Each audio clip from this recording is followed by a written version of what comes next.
Hello मेरे प्यारे बच्चों, आपका स्वागत है मेरे इस यूट्यूब चैनल मिथुन क्लासेस में। कल हम क्लास 12 के बायोलॉजी का ऑब्जेक्टिव नहीं कर पाए थे, कुछ काम था जिसके कारण नहीं कर पाए थे, तो आज हम उसका ऑब्जेक्टिव कर लेते हैं। आज सेट नंबर 3 है, 1 हो गया है, आप जाकर देखिए 2 भी हो गया है। आज हम सेट नंबर 3 करते हैं, biology class 12 biology objective, class 12 biology chapter number 1। इसमें बताया गया है 1 भी है, चैप्टर नंबर 1 है, 2 है, 3 है, 4 है, 5 है, 6 सब मिला करके इसमें ऑब्जेक्टिव दिया गया है। और लगभग 70 या 65 ऑब्जेक्टिव है बुआ, 65 से 70 ऑब्जेक्टिव है। तो इस 65 से 70 ऑब्जेक्टिव काफ़ी महत्वपूर्ण ऑब्जेक्टिव है। और जितने भी ऑब्जेक्टिव सवाल पूछे गए हैं बोर्ड एग्ज़ाम में, उसको हमने बाहर में लिख दिया है कि कब पूछा गया है, और बहुत सारे क्वेश्चन की संभावना है जो आते रहते हैं। चलिए साथ मिलकर हम लोग शुरू करते हैं बाबू। पहला सवाल आप देख सकते हैं, पहला सवाल कहाँ है, क्या है, कहा गया है पहला सवाल में, इसमें लिखा है पहला सवाल। क्या पहला सवाल है आपके सामने?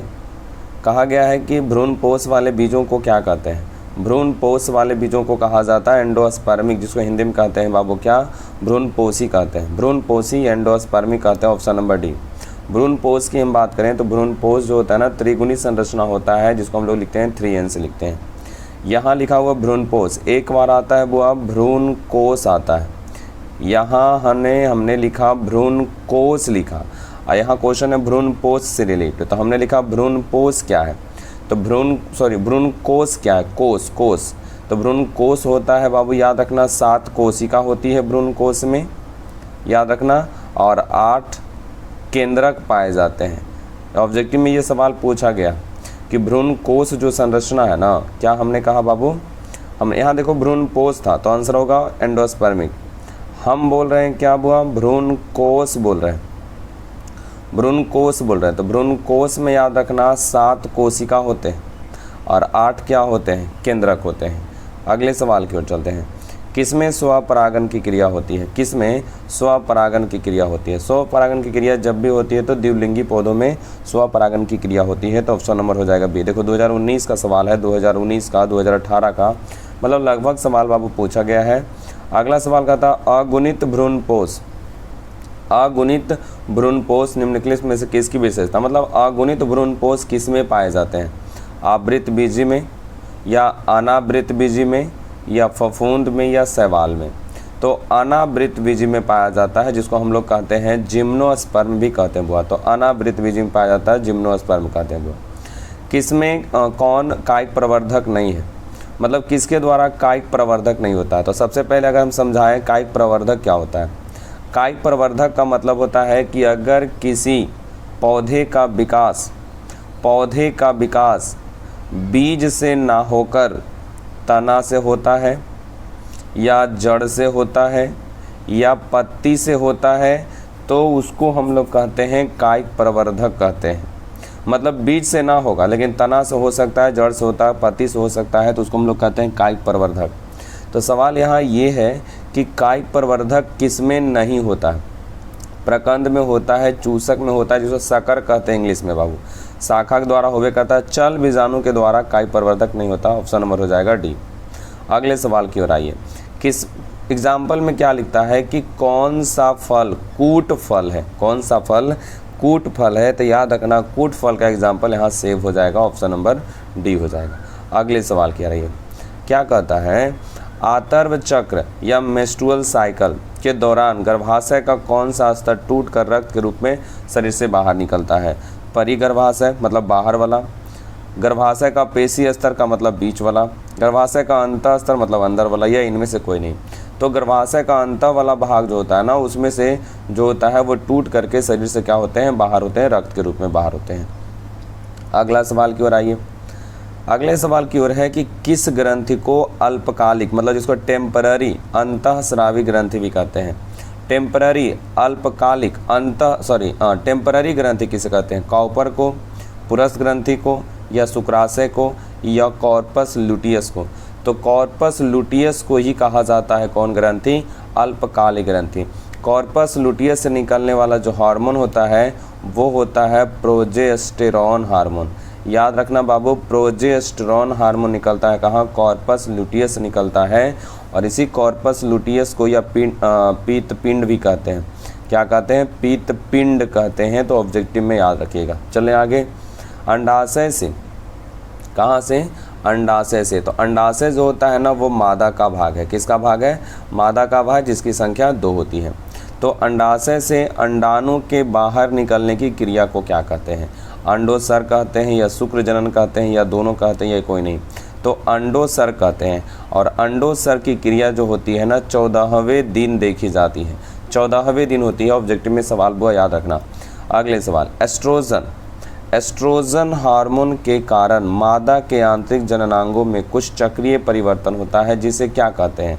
तो एस्ट्रोजन हार्मोन महिला में निकलता है और निकलता है कहाँ से, तो अंडाशय से निकलता है एस्ट्रोजन हार्मोन। और अंडाशय की संख्या 2 होती है। तो एस्ट्रोजन हार्मोन के कारण मादा के आंतरिक जननांगों में कुछ चक्रीय परिवर्तन होता है, जिसे क्या कहते हैं, मासिक चक्र या रजोधर्म या ऋतुस्राव चक्र या इनमें से सभी। तो होता है बुआ सभी के सभी, चूँकि मासिक चक्र, रजोधर्म, ऋतुस्राव एक ही है, तो इनमें से सभी के सभी हो जाएगा। मादा में, यहाँ लिखा गया मादा होना चाहिए। मादा में अंडोत्सर की क्रिया कितने वर्षों तक चलती रहती है, तो याद रखना 45 से 50 वर्षों तक यह क्रिया चलती रही है। तो ऑप्शन नंबर क्या मारेंगे, ए मारेंगे ए। अगला सवाल, मुकुल द्वारा जनन किस में होता है, मुकुल नहीं, मुकुलन द्वारा जनन किस में होता है, ईस्ट में या म्यूकर में या पाइनस में या फर्न में। तो ईस्ट में, और एक और जीव याद रखना, हाइड्रा में। ईस्ट और हाइड्रा में जनन की क्रिया होती है मुकुलन के द्वारा होती है। किसमें, ईस्ट और हाइड्रा में जनन की क्रिया मुकुलन के द्वारा होती है। अगले सवाल की ओर चलें, कौन उभयलिंगी प्राणी, कौन उभयलिंगी प्राणी है। उभयलिंगी का मतलब होता है कि शरीर एक है जिसमें नर भी है और उसमें मादा भी है, तो उसको हम लोग कहते हैं उभयलिंगी। तो उभयलिंगी कौन है, मुर्गी है, सांप है, केचुआ है या बंदर है। तो केचुआ जो है ना उभयलिंगी प्राणी है। और केचुआ में श्वसन की क्रिया जो होती है ना वो त्वचा के द्वारा होती है, याद रखिएगा बुआ। चलें आगे। अगला, कौन अंड प्रजक है। अंड प्रजक जीव हम उसको कहते हैं जो अंडे का निर्माण करता है, अंडे देता है, मुर्गी या सांप या मगरमच्छ या सभी, तो सभी के सभी हो जाएगा। अगले सवाल, एक और सवाल आता है, जरायुज किसको कहते हैं, जरायुज कहते हैं। तो जरायुज हम वैसे जीवों को कहते हैं जो शिशु को उत्पन्न करता है। किसको बुआ, शिशु को उत्पन्न करता है, जैसे जानवर, मनुष्य हो गया बुआ। अगले, विश्व संरक्षण दिवस कब मनाया जाता है, विश्व संरक्षण दिवस कब मनाया जाता है। तो विश्व संरक्षण दिवस शायद मनाया जाता है 26 दिसंबर को। तो ये वाला क्वेश्चन को आप एक बार चेक कर लीजिएगा। तो विश्व संरक्षण दिवस 5 जून को तो पर्यावरण दिवस मनाया जाता है। तो 14 नंबर सवाल को एक बार देख लीजिएगा। अगले सवाल, नर युग्मक क्या कहलाता है, नर युग्मक क्या कहलाता है, शुक्राणु या अंडाणु या दोनों या इनमें से कोई नहीं। तो नर युग्मक कहलाता है शुक्राणु और मादा युग्मक क्या कहलाता है, अंडाणु। और दोनों के दोनों संरचना होती है अगुणित, एन होता है। रेट्रो विषाणु मतलब रेट्रो वायरस किस बीमारी का रोग जनक है।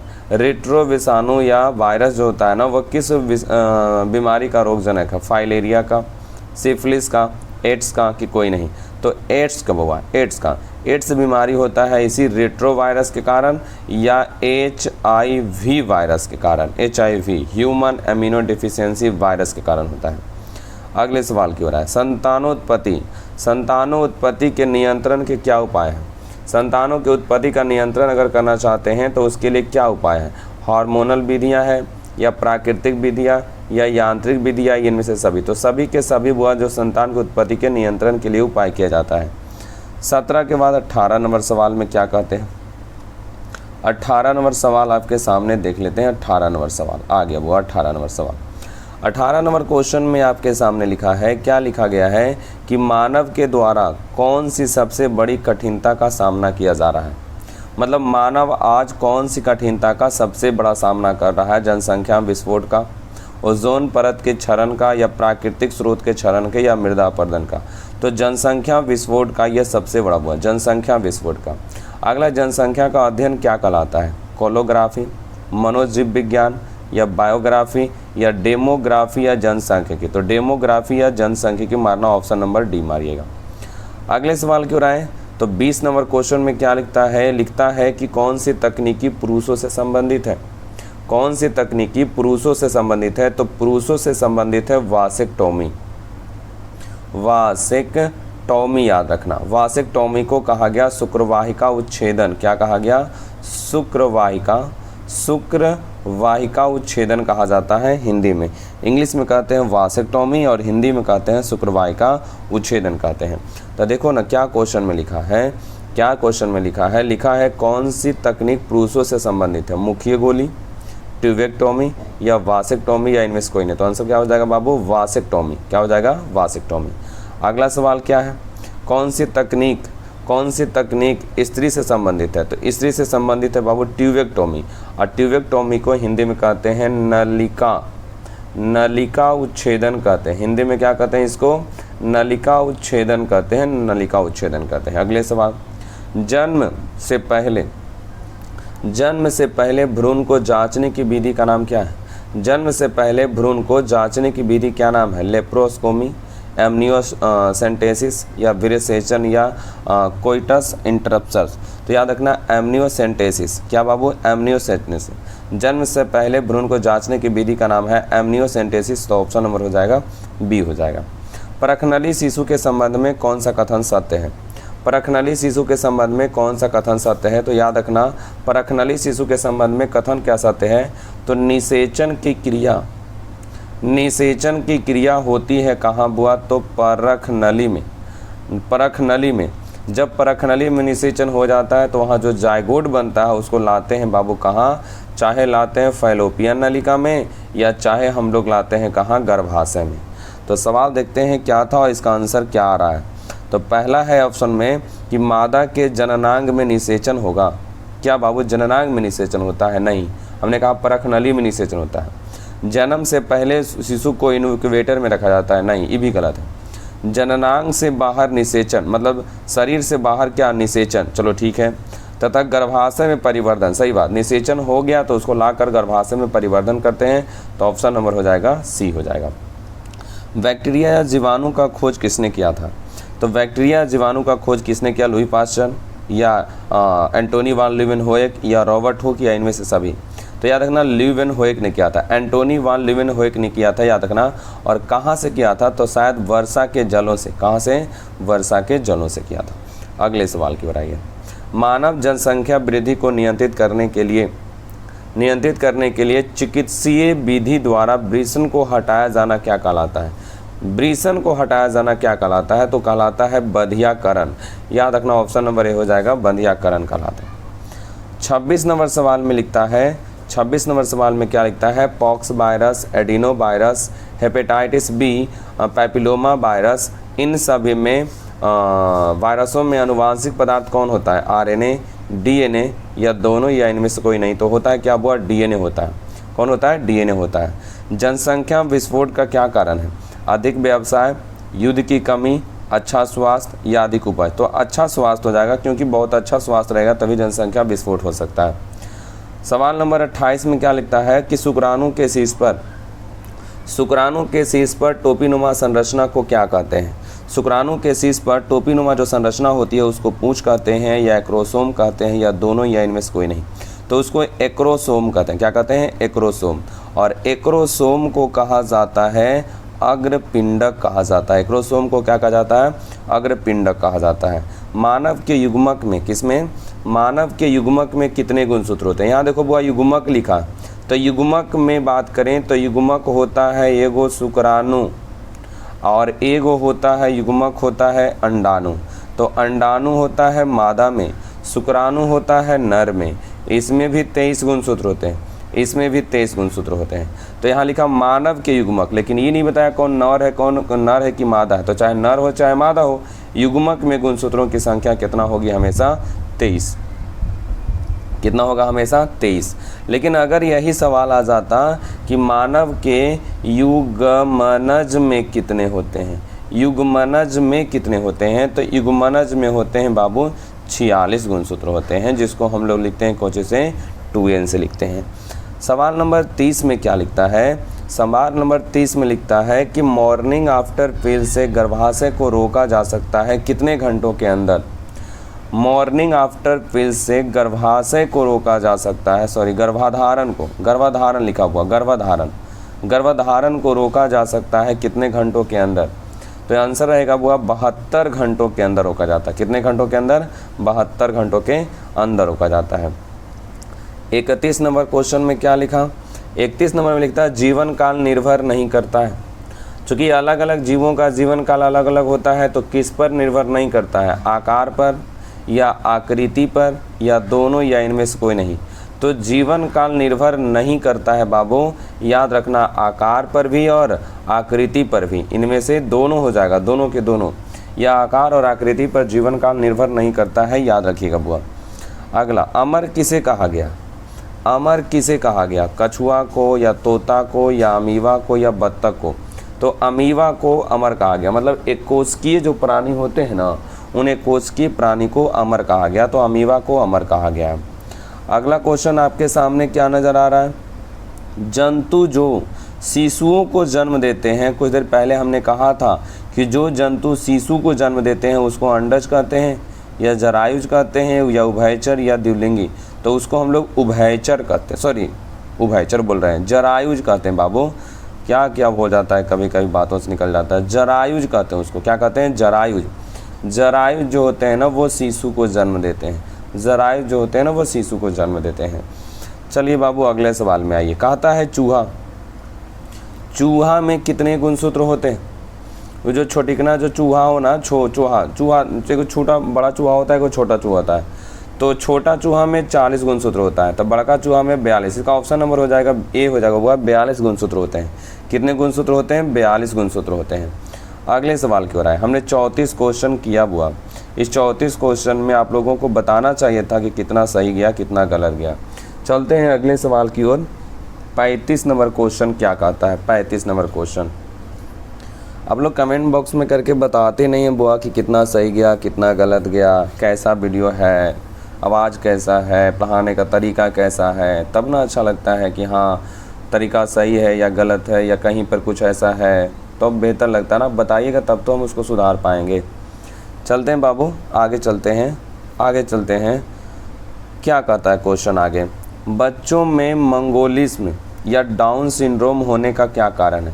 डाउन सिंड्रोम कहा, डाउन का मतलब होता है नीचे, तो हमने पढ़ाया होगा कि इसको मारना है उल्टा ऊपर, तो ऊपर होता है 45 की 47, तो याद रखना 47 और 47 का कहते हैं बुआ ट्राइसोमी, और 45 को कहते हैं बाबू क्या? मोनोसोमी। यहाँ हो जाएगा ट्राइसोमी, ऑप्शन नंबर हो जाएगा सी, ऑप्शन नंबर सी हो जाएगा।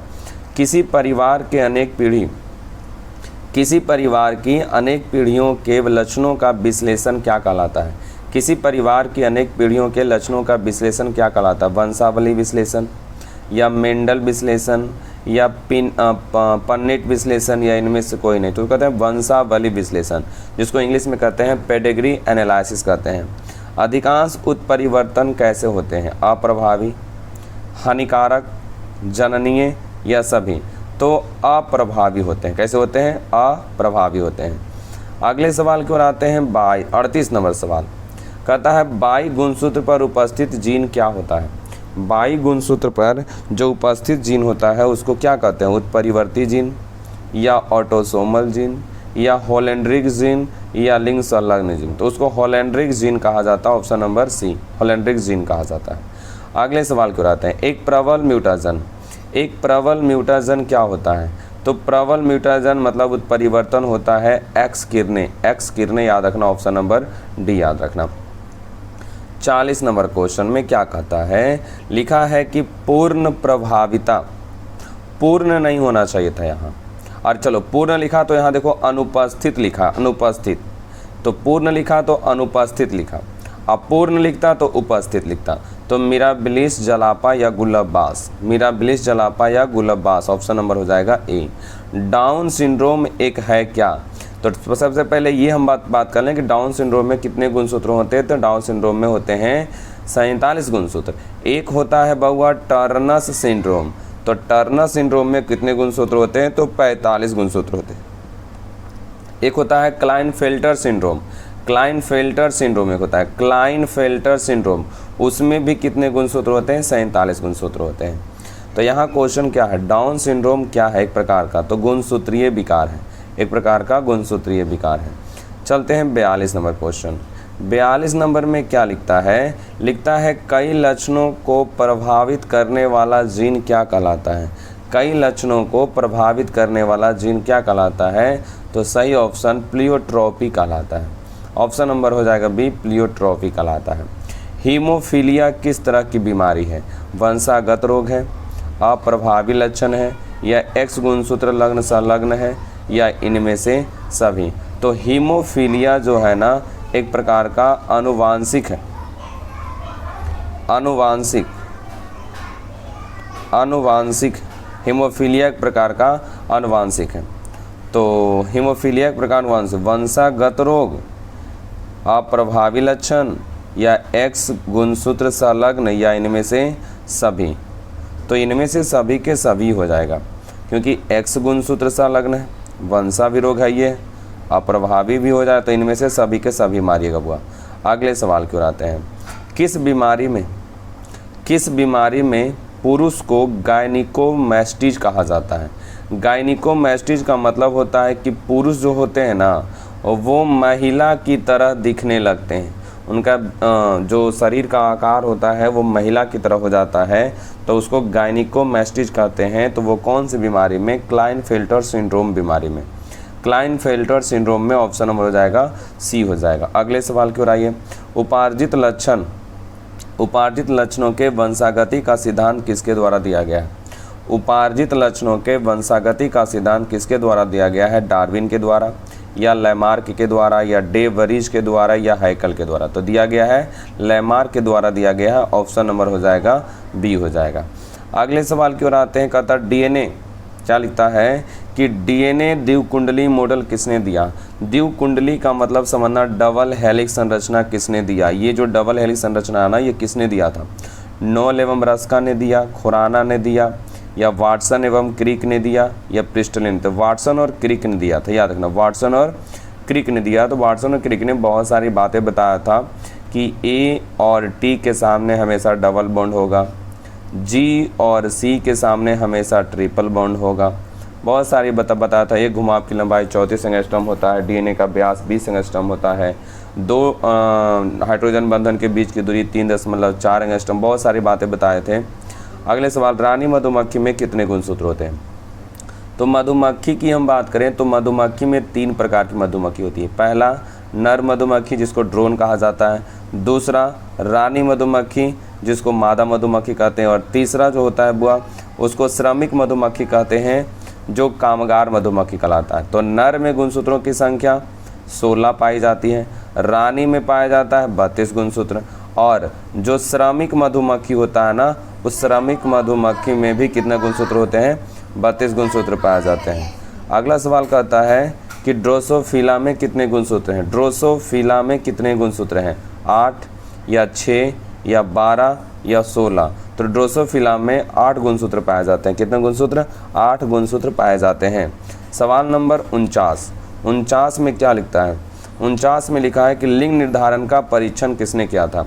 तो लिंग निर्धारण का परीक्षण किया था हेकिंग ने। किसने किया था बुआ, हेकिंग ने किया था। लिंग निर्धारण का परीक्षण हेकिंग ने किया था, ऑप्शन नंबर हो जाएगा बी। लिंग निर्धारण का परीक्षण हेकिंग ने किया था, ऑप्शन नंबर बी। लिंग निर्धारण का परीक्षण कब किया गया था, तो बुक के अनुसार बाबू दे रहा 1819, लेकिन अगर हम इसको और हमने देखा थोड़ा सा गूगल पर सर्च किया तो वहाँ देता है 1891। तो देखना पड़ेगा इस क्वेश्चन को थोड़ा सा ऊंचे बुक में, जो बेहतर किताब होते हैं ना उनमें देखना पड़ेगा कि लिंग निर्धारण का परीक्षण कब किया गया था। तो बुक देता 1819 और गूगल देता हुआ 1891। अब चेक करिए थोड़ा सा इसको कि कब इसका परीक्षण किया गया था। चलते हैं अगले सवाल की ओर। सिकल सेल एनीमिया, क्या लिखा, sickle cell anaemia. Sickle cell anaemia कैसा विकार है, मात्रात्मक, गुणात्मक, दोनों या इनमें से कोई नहीं। तो सिकल सेल एनीमिया एक प्रकार का गुणात्मक विकार है। कौन विकार है, गुणात्मक विकार है। और थैलेसीमिया कैसा है, तो थैलेसीमिया एक मात्रात्मक विकार है। थैलेसीमिया एक मात्रात्मक विकार है। सवाल नंबर आगे में क्या लिखा है कि डीएनए के अणु में गोवानीन का मतलब होता है बउआ जी, और जी दिया है कई प्रतिशत, 18%। तो पहले ये देख लेते हैं कि एक व्यक्ति थे चार गैफ। कौन व्यक्ति थे? चार गैफ एक व्यक्ति थे। इन्होंने कहा था कि किसी भी डीएनए में एडेनिन की मात्रा थायमीन की मात्रा के बराबर होती है और गुआनिन की जो मात्रा होती है वो साइटोसिन की मात्रा के बराबर होती है। ये बात याद रखना। तो गुआनिन है 18%, तो गुआनिन हो गया 18%, तो साइटोसिन होगा वो 18%, तो 18 हो गया 36। कितना हो गया? 36। तो 100 में से अगर हम 36 को घटाएंगे तो हो जाएगा कितना? 64। कितना हो जाएगा? 64 हो जाएगा। तो 64 का अगर हम 2 भाग करते हैं तो हो जाएगा कितना? 32 गुणसूत्र हो जाएगा। कई गुणसूत्र? 32 हो जाते हैं। अगले सवाल 53। 53 के बाद हम आते हैं 54 की ओर। 54 में अगर हम बात करें तो 54 की बात करें तो 54 में क्या लिखा है कि आरएनए के किस रूप में क्लोवर लीफ के समान संरचना पाई जाती है? आरएनए के किस रूप में क्लोवर लीफ, क्लोवर के पत्ती की संरचना पाई जाती है? HNRNA, tRNA, rRNA या mRNA? तो आंसर होगा tRNA। tRNA का आकार एल के आकार के जैसा भी होता है, ये बात रखना। ये क्लोवर पत्ती में कई भुजाएं होती है? 5 भुजाएं होती है। क्या भुजाएं? 5 भुजाएं होती हैं। अगला सवाल है 55 नंबर सवाल कि ट्रांसक्रिप्शन की समाप्ति किसके द्वारा होता है? ट्रांसक्रिप्शन जिसको हम लोग कहते हैं अनुलेखन, तो अनुलेखन की समाप्ति किसके द्वारा होती है? कोप्रोटीन या सिग्मा फैक्टर या रो प्रोटीन या ओमेगा फैक्टर? तो याद करो हम लोगों ने एक जीन लिया था, ये डीएनए वाला भाग है, ये भी डीएनए वाला भाग। यहाँ होता है उन्नायक और यहाँ होता है समापक। आरएनए प्राइमरीज जाता है बुआ उन्नायक के पास, तो यहाँ जाने के लिए लाया जाता है किस फैक्टर को? सिग्मा फैक्टर को लाया जाता है। और जब यहाँ आरएनए बन जाता है तो आरएनए पॉलीमरेज यहाँ आ जाता है टर्मोटर के पास, समापक के पास, और समापक पर से इसको हटाने के लिए वो आता है कौन बुआ? रो फैक्टर आता है, रो फैक्टर। तो यहाँ पे हो जाएगा रो प्रोटीन हो जाएगा। कौन प्रोटीन? रो प्रोटीन। ऑप्शन नंबर हो जाएगा सी। यहाँ ऑप्शन नंबर क्या हो जाएगा? सी हो जाएगा। ऑप्शन नंबर हो जाएगा सी हो जाएगा। सवाल नंबर 56 में क्या लिखा? 56 में लिखा है कि किस जीन के साथ एंजाइम आरएनए पॉलीमरेज जुड़ा हुआ रहता है? किस जीन के साथ एंजाइम आरएनए पॉलीमरेज जुड़ा हुआ रहता है? नियंत्रक जीन के साथ, प्रमोटर जीन के साथ, संरचनात्मक जीन के साथ या टर्मोटर जीन के साथ? तो आरएनए पॉलीमरेज जाकर जुड़ता है वह प्रमोटर जीन के साथ। किसके साथ? प्रमोटर जीन के साथ जुड़ जाता है। सवाल नंबर आगे ओकाजाकी खंड। ओकाजाकी खंड कब बनता है? तो ओकाजाकी खंड कब बनता है बाबू? जब हम डीएनए से डीएनए का हम निर्माण करते हैं तो ओकाजाकी खंड का क्या होता है? निर्माण होता है। तो कब? अनुलेखन में या स्थानांतरण में या द्विगुणन में या पराक्रम? तो द्विगुणन में बाबू। डीएनए का बनना द्विगुणन में यह ओकाजाकी खंड का निर्माण होता है। सवाल नंबर स्थानांतरण की क्रिया किससे संबंधित है? स्थानांतरण की क्रिया किससे संबंधित है? तो स्थानांतरण की क्रिया संबंधित है प्रोटीन के संश्लेषण से। ऑप्शन नंबर हो जाएगा डी। अगला आरएनए के लिए कौन सा सही है? आरएनए के लिए कौन सा सही है? तो आरएनए में मिलने वाला जो नाइट्रोजनी क्षार होता है वो होता है ए, होता है जी, होता है सी और होता है क्या? यू। तो ए जो होता है ना वो टी के साथ डबल बॉन्ड बनाता है और जो जी होता है ना वो यू के साथ डबल बॉन्ड बनाता है। किसके साथ? ए जो टी के साथ और जी जो होता है ना वो यू के साथ बना देगा। तो यहाँ सवाल को चाहिए बुआ जी के साथ, चूँकि आरएनए के लिए कौन सा कथन सही है? ए यू नहीं, जी सी, ए प्लस सी, ये सी। इनमें से तो कोई संबंध सही नहीं बन रहा है। कोई तो संबंध नहीं सही बन रहा है, कोई संबंध नहीं। आरएनए में ना उल्टा हो गया। आरएनए में ध्यान देना, आरएनए में गलती हो गया बुआ। आरएनए में क्या क्या होता है? ए होता है, जी होता है, सी होता है, यू होता है। चलो ठीक है, पर ये टी करने से आ गया, ये गलत है। फिर से एक बार देख लेते हैं। आरएनए में क्या क्या मिलता है? आरएनए में मिलता है Cauchy A ji C you मिलता है। आरएनए में ए जी सी यू मिलता है। और अगर डीएनए की बात करें तो डीएनए में जो मिलता है वो मिलता है ए जी सी टी मिलता है। और डीएनए के अनुसार ए होता है डबल बॉन्ड टी के साथ और जी होता है ट्रिपल बॉन्ड सी के साथ। चलो ठीक है, लेकिन आरएनए में टी तो ना पाया जाता है बुआ, तो इस टी के जगह पे आरएनए में कौची होगा, यू होगा। इसका मतलब ए रहेगा किसके साथ, यू के साथ। तो देखते हैं ए यू के साथ है, हाँ है ये बुआ, ए जो है ना वो यू के साथ रहेगा, ऑप्शन नंबर हो जाएगा ए हो जाएगा। अगले सवाल की ओर आइए। 60 नंबर क्वेश्चन में क्या लिखता है, 60 नंबर क्वेश्चन में लिखा है कौन सा टर्मिनल या स्टॉप कोडॉन, स्टॉप समापक कोडॉन है। तो समापक कोडॉन की संख्या 3 होती है, जिसको हम लोग रुद्धकूट के नाम से जानते हैं, रोधकूट के नाम से जानते हैं। तो UAG जिसको अंबर कहा गया, ध्यान देना बुआ, हिंदी में देखो अंबर लिखा है, ये बहुत बड़ी बात है। UAA को ओकर कहा गया, ओकर, और UGA को क्या कहा गया, तो UGA को कहा गया ओपल। तो तीनों के तीनों समापक कोडॉन है, तो सभी के सभी ये हिंदी को ध्यान देना बाबू, हिंदी को। अगला सवाल क्या कहता, प्रोटीन संश्लेषण की क्रिया, प्रोटीन संश्लेषण की क्रिया संपन्न होती है माइटोकॉन्ड्रिया में या लवक में या राइबोसोम में या सेंट्रोसोम में, तो राइबोसोम, कहाँ, राइबोसोम में।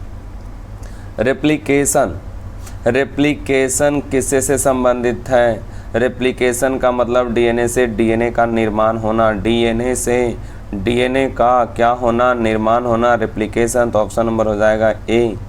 अगले सवाल की ओर आए।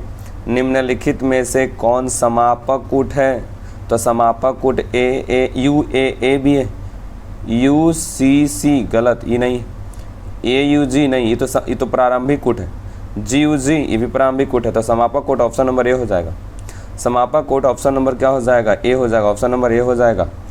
प्रोटीन संश्लेषण में 2 अमीनो अम्ल के बीच कौन सा बंधन बनता है, तो पेप्टाइड बंधन बनता है बुआ, कौन बंधन बनता है, पेप्टाइड बंधन बनता है, कौन, पेप्टाइड बंधन बनता है, ऑप्शन नंबर हो जाएगा ए हो जाएगा। सवाल नंबर आगे में क्या लिखता है, जंक डीएनए, जंक डीएनए किसको कहा जाता है, कोडिंग क्रम को, नॉन कोडिंग क्रम को, प्रमोटर जीन को या हिस्टोन प्रोटीन को। जंक डीएनए उसको कहते हैं जहाँ पे सूचना नहीं होती है, तो नॉन कोडिंग क्रम को कहा गया, जिसको हम लोग इंट्रॉन भी कहते हैं, क्या कहते हैं, इंट्रॉन भी कहा जाता है। सवाल नंबर आगे 66 में क्या लिखता है कि एड्स बीमारी में HIV किस कोशिका को नष्ट कर देता है, एड्स बीमारी में HIV जो होता है किस कोशिका को नष्ट कर देता है, तो याद रखना T लिम्फोसाइट को, या कभी कभी लिखेगा T हेल्पर कोशिका, तो T लिम्फोसाइट है, याद रखना वो। सवाल नंबर 67 में क्या लिखता है, 67 में लिखा है कौन सी ग्रंथि क्षारीय द्रव को छोड़ती है, तो क्षारीय द्रव को सिर्फ छोड़ती है वह कौन, कॉपर ग्रंथि क्षारीय द्रव का निष्कासन करती है, जो मूत्र के अम्ल से शुक्राणुओं को रक्षा करने का काम करता है। सवाल नंबर 68 में क्या लिखता है कि टेपिटम कोशिका दर्शाती है, टेपिटम जो कोशिका होती है उसका काम होता है शुक्राणु को पोषण देना, क्या दर्शाती है, तो एंडोमाइटोसिस तथा बहुगुणिता, हाँ यही ऑप्शन नंबर डी हो जाएगा, एंडोमाइटोसिस तथा बहुगुणिता को दर्शाती है। 69 नंबर सवाल में क्या लिखता है, 69 नंबर लिखता है निम्नलिखित में से किसमें बाह्य निषेचन होता है। देखो ना 19 में सवाल पूछा गया, मेढक में, हिरन में, मनुष्य में, घोंघा में, तो बाह्य निषेचन की क्रिया मेढक में होती है, किसमें बुआ, मेढक में होता है। सवाल नंबर आगे, कौन सा जंतु उभयलिंगी नहीं है, उभयलिंगी नहीं पूछा बुआ, लोग अक्सर जंतु उभयलिंगी पढ़ जाते हैं, नहीं वाला को नहीं पूछते हैं। तो कौन सी जंतु उभयलिंगी नहीं है, जोंक, जोंक तो उभयलिंगी है, केचुआ ये भी उभयलिंगी है, फीताकृमि ये भी उभयलिंगी है, तो घरेलू मक्खी जो है ना ये उभयलिंगी नहीं है, तो ऑप्शन नंबर डी हो जाएगा, ये उभयलिंगी नहीं है। हमने आज 70 क्वेश्चन देखा बुआ, हमने आज 70 क्वेश्चन देखा। इस 70 क्वेश्चन में आपका कितना सही जाता है ये ज़रूर बताया करें बाबू, जो वीडियो देखते हैं वो कमेंट करके बताया करें कि हमारा सर इतना गया, और उस वीडियो में ये भी बताया करें कि वीडियो लगता कैसा है, कहाँ आवाज़ कैसा फंसता है, और थोड़ा सा खांसी हो गया है जिसके कारण आवाज़ भारी भारी सा जा रहा है, बुखार वगैरह भी कुछ है। तो आप लोग बताइएगा कि वीडियो कैसा गया, उसमें आवाज़ कैसा है, और बेहतर लगा हो तो शेयर ज़रूर करिएगा, अपने दोस्तों को ज़रूर बताइए बुआ, क्योंकि बहुत सारे वीडियो ना नहीं देख पा रहे हैं, टेस्ट वगैरह में आपको इसी से मिलेगा और सचेत किया जा रहा है, इसलिए इसे ज़रूर देखें। मिलते हैं अगले वीडियो में, तब तक के लिए जय हिंद, जय भारत, जय Bihar, thanks for watching this video. अगले दिन मिलते हैं बाबू फिर से एक नए उम्मीद के साथ, एक नए जोश के साथ।